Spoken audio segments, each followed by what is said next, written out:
Focus High School.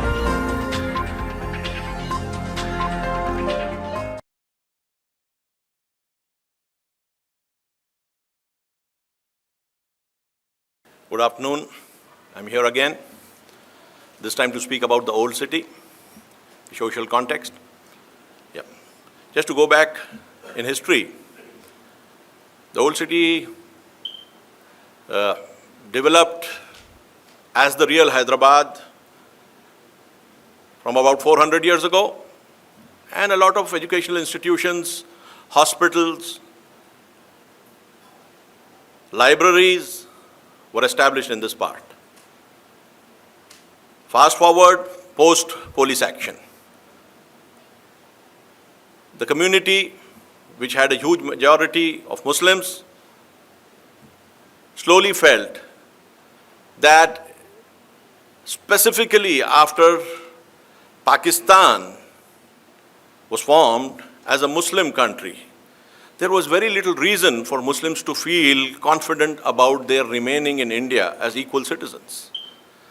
The very fact that this kind of mentality developed, though I should say all effort was made by the government of that time, both central and state government, to see to it that this feeling should not come. But there were a lot of events to which the community related, and as a result, that loss of confidence in the society became a reality. And with that, the ghettoization of the old city started. We started thinking that our world is separate from the other world, which is other side of the river.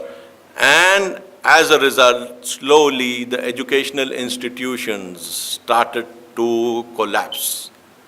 Slowly they started not to deliver the way they were delivering even during the late 50s and early 60s. It just didn't happen overnight. Within the next 10 to 15 years, these institutions started to weaken and lose their social context. We had big schools. Madrasatul Aizza, then we had Mufidul Anam, we had the city college, we had a state library just opposite the river. And then with all that, there was no one seriously willing to promote education in the old city at all. Whatever was thought was that the new city is the place to learn.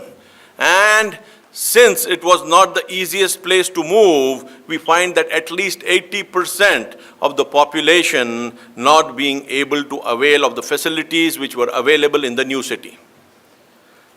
So 80% of the population is a big population. And from a politician's perspective, it is the real population. When you have 80% of one community in your control, you think big. So it became a political bastion instead of an educational bastion. People started thinking politically. Politics is not something which an untrained mind should get into.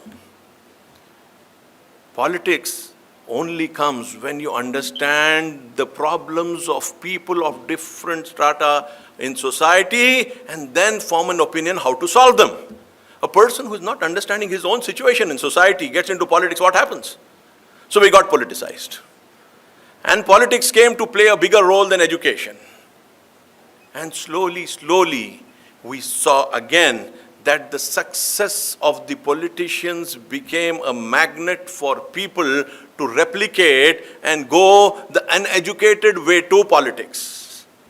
And that was doom, where the uneducated can flaunt their power, their wealth, their social status in front of educators.